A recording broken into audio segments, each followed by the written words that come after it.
طيب حد ما عرفش يحل المسائل دي يا شباب؟ حد واجهته مشكلة وبيحل؟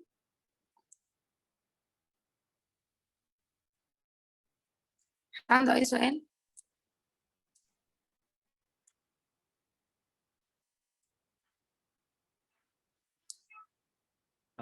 طيب تمام. لا تمام، شكرا جزيلا. أنا تعالوا بقى ندخل على جزئية تانية في قواعد الاشتقاق. هو أطول الأجزاء اللي هناخدها قواعد الاشتقاق والدوال المثلثية. بعد كده كل الدروس سهلة جدا. لو أنا عندي ضرب دالتين، لو قلت لك إن أنا عندي الصاد بتساوي دالة مضروبة في دالة، والله اللي أنا أعرفه إن لو أنا في كذا واحد داخلين مكان لازما بيدخل واحد واحد، صح؟ يعني ما ينفعش إن نبقى اتنين داخلين وليكن مطعم ومن باب المطعم لا لازم احنا اتنين ندخل مع بعض، لا واحد هيستنى واحد هيدخل والعكس، يبقى حركة بتتم لشخص واحد بس أو لطرف واحد بس. حركت ده يفضل زي ما هو ثابت، بعد كده اتحرك ده اللي يبقى ثابت. بنحرك حركة. طب تعالوا كده مع بعض. لو أنا قلت لك إن الصاد شرطة هتساوي الأول في تفاضل التاني زائد في تفاضل الأول، يبقى أنا هقول زي ما هو دي س في تفاضل ر س ر. الشرطة دي معناها إن أنا فضلت مرة، زائد هنزل التاني زي ما هو ر س في تفاضل الأول اللي هو هيبقى ده الشرطة. هتفرق يا باشمهندسة لو أنا ابتديت بتفاضل التاني أو تفاضل الأول؟ لا أنت حر. الضرب عملية إبدالية والجمع عملية إبدالية، فابدأ باللي أنت عايزه مفيش أي مشكلة. نشوف مسألة توضح لنا القانون دوت. لو قلت لك إن الصاد بيساوي س تربيع مضروب في 2 س ناقص الواحد الكل أس 5، عرفت إزاي إن هي ضرب؟ قلت لك إن عدد الدوال عدد السينات المضروبة أو عدد المتغيرات المضروبة، فأنا عندي أدي س تربيع مضروبة في القوس، يبقى أنا عندي دالتين، هثبت واحد وفاضل واحد زائد هفاضل اللي اتثبت أول مرة. تعال نشوف كده. صاد شرط هتساوي الأول ينزل زي ما هو، مش هاجي اهو هثبته س تربيع نزلت س تربيع في تفاضل القوس، وكأني مش شايف ده، هفاضل القوس بالطريقة بتاعتنا عادي، هنزل الأس ونقص منه واحد في تفاضل ما بداخل القوس، زائد التاني ينزل زي ما هو 2 س ناقص الواحد أس 5 في تفاضل السين أس 2 س. طب ايه يا باشمهندسة اللي ممكن يتضرب في الحالة دي؟ الاتنين في 5 ب10، يبقى 10 س تربيع. حد عنده سؤال؟ حد عنده سؤال؟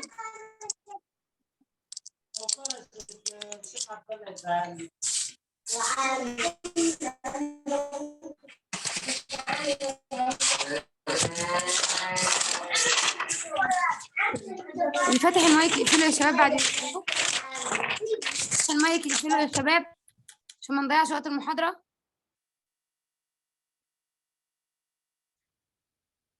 لو أنا قلت لحضرتك إن أنا عندي الصاد بيساوي س زائد الواحد أس 5 س ناقص الاتنين أس 3 قوسين، تطلع عندي الصاد شرطة بتساوي نزل الأول زي ما هو في تفاضل القوس التاني، وكأنك مش شايف ده اللي هو نزل الأس نقص منه واحد، تفاضل ما بداخل القوس واحد والواحد في الضرب ما بيتكتبش، زائد التاني ينزل زي ما هو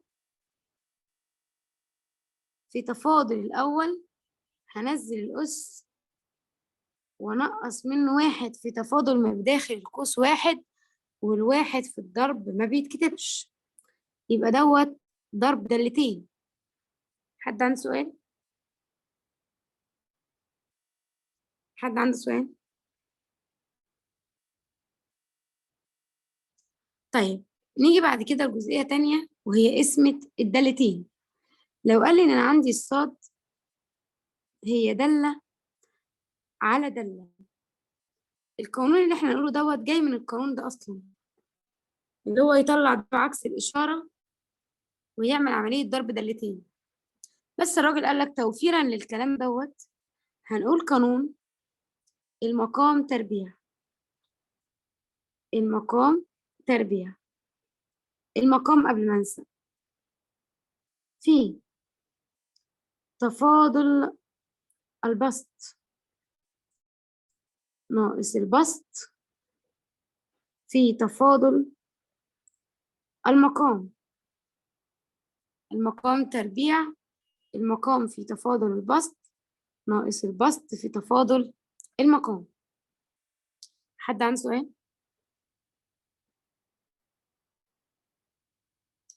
طب تعالوا نشوف ازاي المسألة. لو أنا قلت لك الصاد بتساوي 2 س على 3 س زائد الأربعة، بقول لك فاضل لي الدالة دي تطلع الصاد شرطة بتساوي المقام أس 2 3 س زائد الأربعة أس 2. المقام قبل ما انسى 3 س زائد الأربعة في تفاضل الاتنين س 2 ناقص البسط 2 س في تفاضل التلاتة س 3. عملية التفاضل خلصت، ولكن لازم نعمل عملية التبسيط. ببسط ازاي؟ المقام بتاعي 3 س زائد الأربعة أس 2 ينزل زي ما هو، 2 في 3 6 س، 2 في 4 ب8، 2 في 3 6 س، 6 س ناقص 6 س طارت، هيفضل عندي 8 على 3 س زائد الأربعة أس 2. حد عنده سؤال؟ على فكرة دي هي بالظبط 8 3 س زائد الأربعة أس -2. لو أنا عندي حاجة عايزة أطلعها من البسط للمقام أو من المقام للبسط بغير إشارة الأس. حد عنده سؤال؟ معلش مش فاهم المسألة. عيد التبسيط تاني معلش. طيب نقوله بمسألة تانية. لو قلنا إن أنا عندي الصاد بتساوي س زائد الواحد على س ناقص الواحد، عايزة أفاضل الدالة ديت، تطلع عندي الصاد شرطة بتساوي المقام س ناقص الواحد الكل تربيع.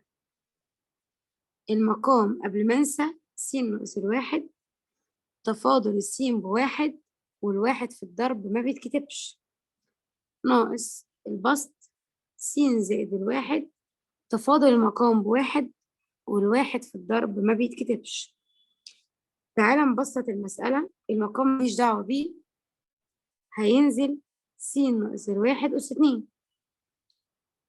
س ناقص الواحد تنزل السالب ده أو أي رقم بيبقى مضروب في القوس كله، سالب في موجب بسالب، سالب في موجب بسالب، أي حاجتين زي بعض بعكس الإشارة بيطيروا. فأنا عندي السين والسين زي بعض بعكس الإشارة، فيطيروا مع بعض س ناقص س بصفر.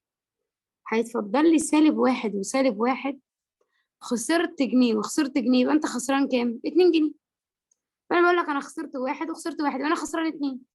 الخسارة بالسالب، فيبقى أنا عندي الصاد شرطة بتساوي -2 في البسط على س ناقص الواحد أس 2 في المقام، هي -2 س ناقص الواحد أس -2. حد عنده سؤال؟ هو انا ليه هندسه قلت اس -2 ما قلتش اس -2؟ بعض المسائل بيبقى عايزني فاضل أكتر من مرة، فبدل ما تروح تفاضل دي اسم الدالتين هفاضل دي قوس عادي. فأنا بقول لك ممكن تستخدمها في بعض المسائل. حد عنده سؤال؟ في حد مش فاهم حاجة؟ نعيد حاجة تاني يا شباب؟ يعني أنا هندسة لو جات لي في الامتحان في الاختيارات أس سالب 2 وأس 2 أختار إيه؟ ولا هو مش ممكن يعمل ما كده؟ ينفعش يديك الاتنين صح، ما ينفعش يديك إجابتين صح، الإجابتين دول صح. يا إما يديك دي يا إما يديك دي، لكن ما ينفعش يديك الحلين، لأن الحلين صح. إلا بقى لو هو اداك مثلا الحل ده والحل دوت وقال لك ألف ولا ب، ولا ألف وب ولا لا يوجد، فاهمني؟ لكن ما فيش حاجة اسمها إن هو يجي يبقى بيحيرك بين حلين صح، الكلام ده ما يحصلش. حاجة زي دي حصلت الدرجة بالكامل بتروح للطلبة كلها، لأن ده بيبقى خطأ. نعيد أي حاجة اللي بعده. دوت قواعد الاشتقاق. اتكلمنا عن كثيرة الحدود، اتكلمنا عن القوس، الجذر لو كان اللي بره أكبر أو أصغر، اتكلمنا عن ضرب الدالتين وعن اسم الدالتين. نتكلم بعد كده عن المشتقات العليا.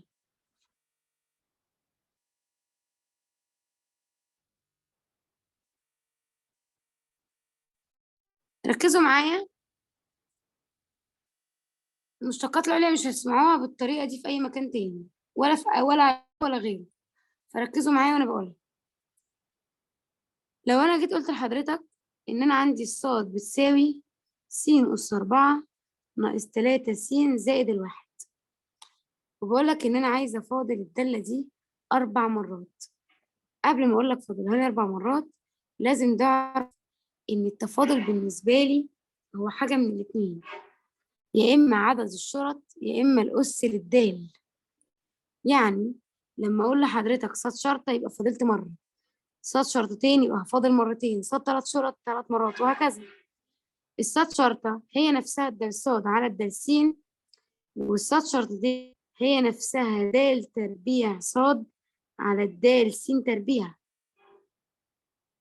يبقى أنت عينك على عدد الشرط أو عينك على الأس بتاع الدال.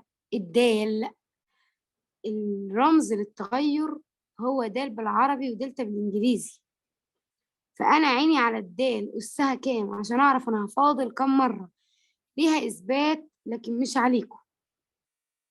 طيب لو أنا جيت قلت لك إن المشتقة الأولى اللي هي الدال صاد على الدال س هي صاد شرط، على فكرة ممكن أسميها معدل تغير ميل المماس.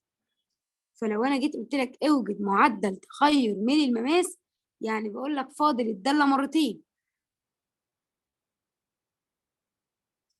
احنا اتفقنا ان كلمة معدل تغير يعني هفاضل، ميل المماس هو التفاضل الأول.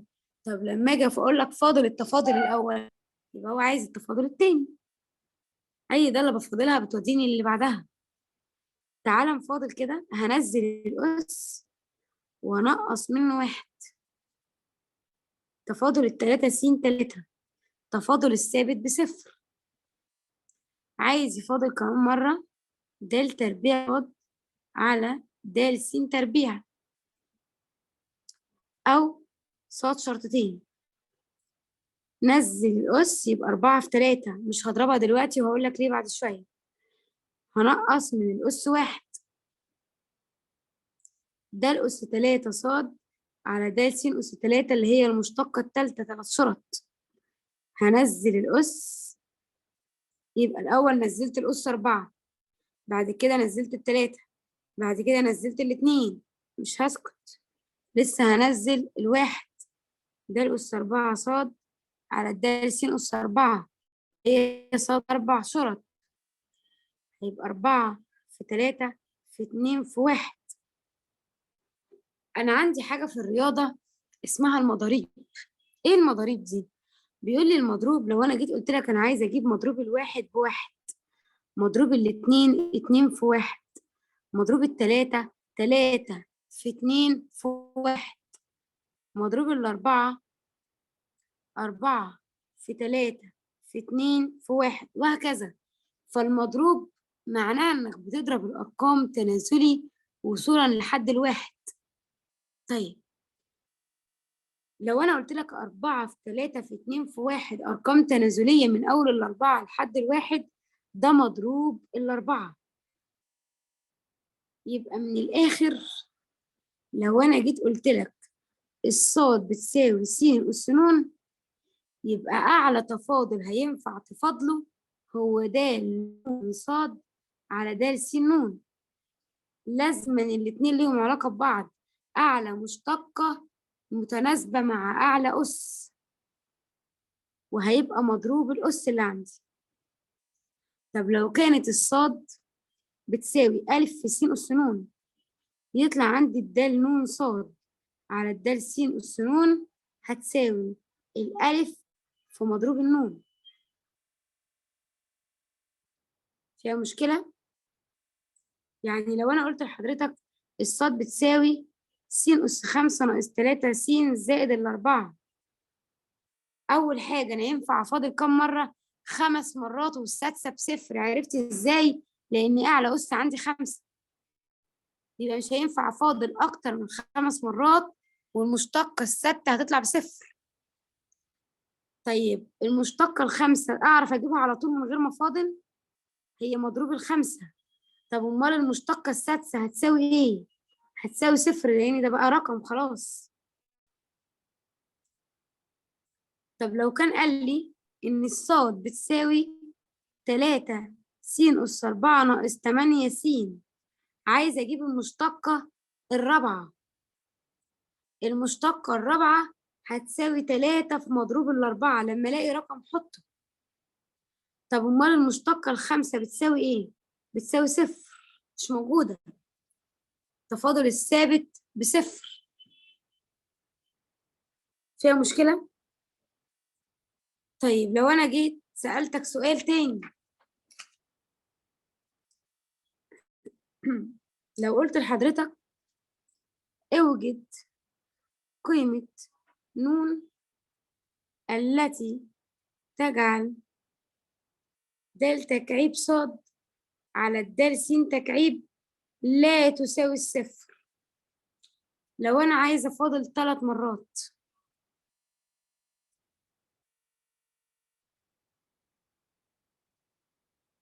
المفروض لو قلت لك الصاد بتساوي س أس ن، عايزة أفاضلها 3 مرات، الأس يبقى بكام على الأقل؟ بيقول لي اوجد قيمة ن. يا ترى ن تبقى بكام عشان أعرف أفاضل 3 مرات؟ أنا قلت لك 3. لو أنا عندي أعلى أس 4 هفاضل 4 مرات، أعلى أس 5 هفاضل 5 مرات، أعلى أس 6 هفاضل 6 مرات. طب أنا دلوقتي بقول لك عايزة أفاضل 3 مرات، يبقى الأس على الأقل يبقى ب3، يبقى النون أكبر من أو تساوي 3.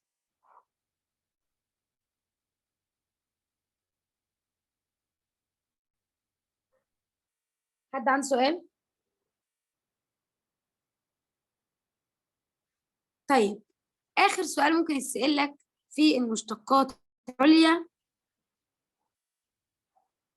لو أنا عندي س وهنا صاد، وقلت لحضرتك أنا عندي أدي دالة أدي دالة أدي دالة وأدي دالة، سميت ديت ألف ب ج د.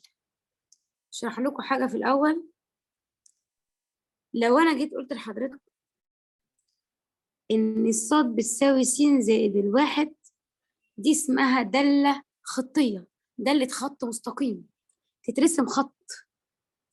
لكن لما أقول لك إن الصاد بتساوي س أس 2، دي اسمها دالة منحنى، فالخط يبقى خطين ينحني كده. طب لو قلت لك الصاد بتساوي س أس 3، ينحني كمان مرة. طب لو قلت لك الصاد بتساوي س أس 4، ينحني كمان مرة. فأس 1 خط واحد، أس 2 خطين، أس 3 3 خطوط، أس 4 4 خطوط. خد بالك ان انت كل ما بتفاضل كل ما الاسس بتاعتك بتقل. لو انا جيت في داله زي دي، في رسمه زي ديت، وبقول لك اوجد الصاد والصاد شرطه وشرطتين وثلاث شرط،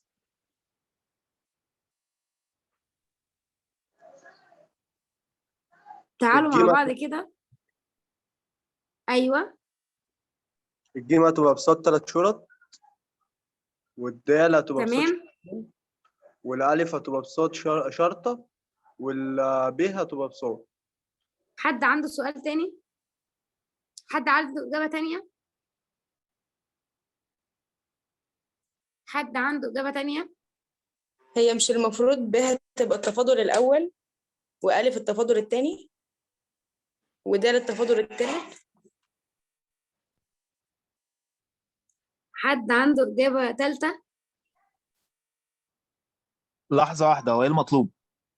هو عايز مني عايز ايه دلوقتي؟ يعرف فين الداله الاصليه، فين الصاد وفين الصاد شرطه وفين الصاد شرطتين وفين الصاد ثلاث شرط في الرسم ده.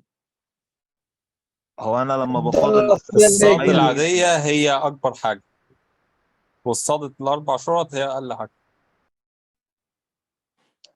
برافو هو زي عليك. هندسه بس العكس، انا اسف، يعني الب هي اللي صاد 4 ايوه شرط. بالظبط زي ما انت قلت، ولكن العكس. طيب بص يا شباب، انا كل ما بفاضل الاس بيقل.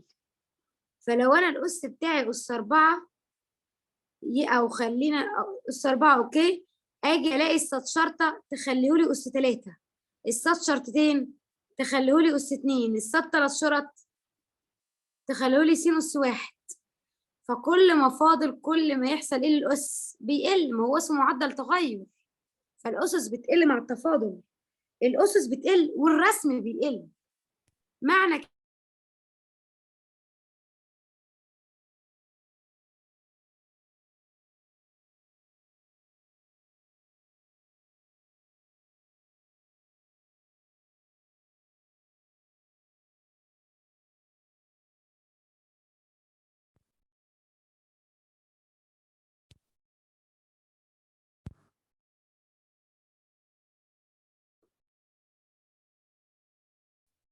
هو تقريبا النت فصل عندها ثاني.